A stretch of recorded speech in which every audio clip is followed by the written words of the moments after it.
Selamat datang di video tutorial Dabodikdas 2013. Kali ini saya ingin memberikan panduan tentang bagaimana cara melakukan sinkronisasi.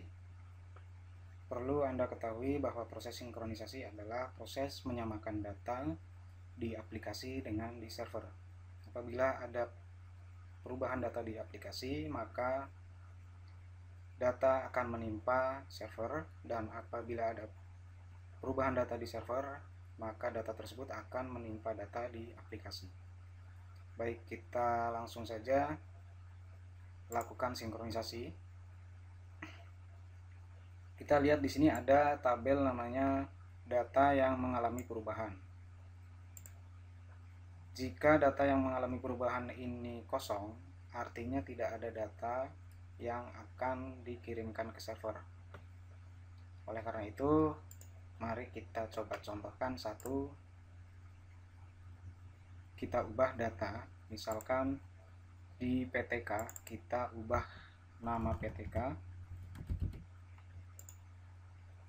kemudian simpan. Pertama kita lakukan validasi terlebih dahulu, kemudian sinkronisasi. Nah, maka tabel data yang mengalami perubahan akan bertambah menjadi satu buah perubahan atau satu data perubahan, yaitu data nama PTK yang sudah kita ubah tadi. Kemudian apabila kita mengubah data lain seperti misalkan sekolah, misalkan kita update alamat sekolah RT2 RW2, simpan, dan secara otomatis data yang mengalami perubahan juga akan bertambah satu, yaitu tabel sekolah. Apabila sudah cukup melakukan perubahan, maka klik sinkronisasi. Kita tunggu prosesnya sampai selesai. Ya, ini adalah tampilan ketika sinkronisasi berhasil. Waktu sinkronisasi 1 menit dan sinkronisasi berhasil. Kemudian kita cek data apa yang berubah. Kita lihat di sini ada tabel data yang berhasil dikirim ke server sekolah dan PTK. Sekolah sukses 1, PTK sukses 1.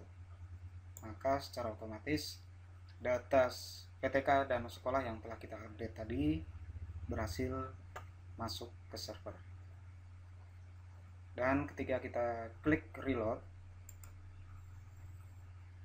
maka data yang mengalami perubahan di sini kosong. Apabila masih ada data yang mengalami perubahan di sini, maka silakan coba lakukan sinkronisasi. Artinya sinkronisasi berhasil, namun tidak semua data masuk ke server.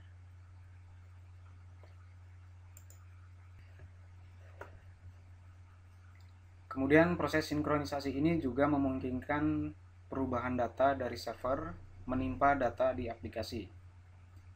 Kita ambil contoh adalah sekolah.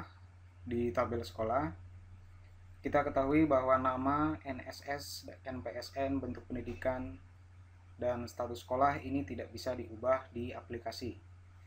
Harus tim dari pusat yang mengubahnya langsung di database server. Ketika operator sekolah melihat NPSN-nya salah dan perlu perbaikan, maka silakan kontak ke tim pusat untuk memperbaiki NPSN-nya di database server.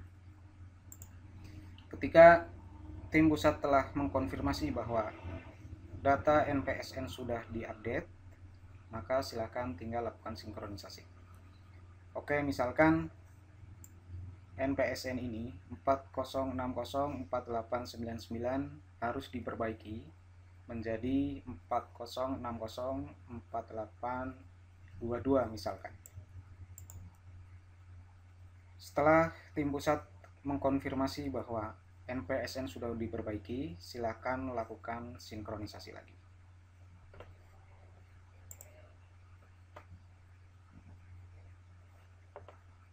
kita klik sinkronisasi. Mohon lakukan validasi terlebih dahulu. Kita lakukan validasi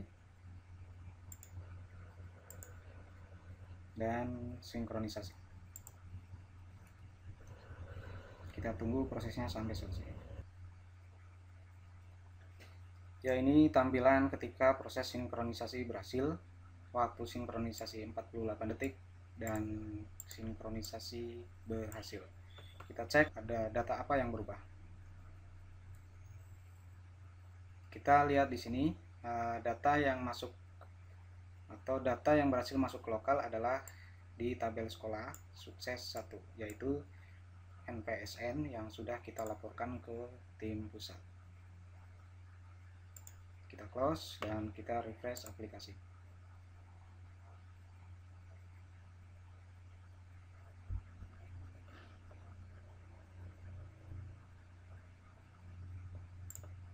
Dan kita cek NPSN sudah berubah ke 40604822.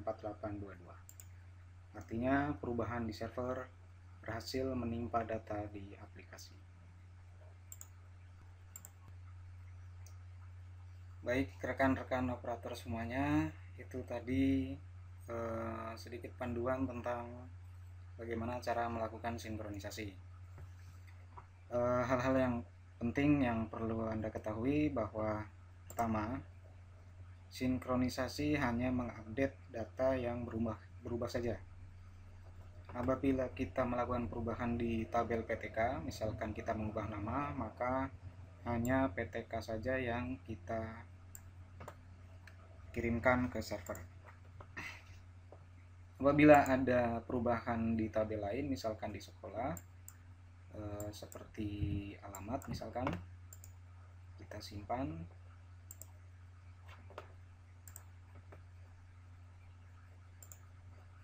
Kemudian kita klik sinkronisasi, maka data yang akan dikirimkan ke server sekolah dan PTK.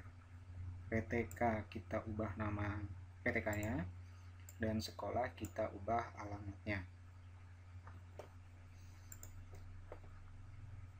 Yang kedua adalah sebelum kita melakukan sinkronisasi, kita lakukan validasi terlebih dahulu. Di sini sudah ada peringatan untuk menjaga kualitas data sekolah Anda. Pastikan data invalid yang berwarna merah sudah tidak ada. Kita memang bisa melakukan sinkronisasi tanpa data invalid harus kosong terlebih dahulu. Tetapi ini adalah untuk menjaga kualitas data sekolah Anda. Demi kualitas data sekolah Anda, maka silahkan diperbaiki data yang masih invalid. Kemudian di sini ada update log sinkronisasi. Jadi ketika kita refresh, kemudian kita lihat di sini ada mulai sync dan ada selesai sync. Artinya kita melakukan sinkronisasi terakhir pada tanggal 2 Februari 2014 dimulai pada jam 16.42 dan selesai 16.43. Durasi sync 1 menit. Apabila update log sinkronisasi ini hanya ada mulai sync dan tidak ada selesai sync, maka itu tandanya sinkronisasi Anda gagal. Anda memulai sinkronisasi tetapi tidak selesai sinkronisasi. Silakan coba lakukan sinkronisasi lagi. Baik, demikian sedikit panduan tentang sinkronisasi data. Semoga berhasil. Terima kasih.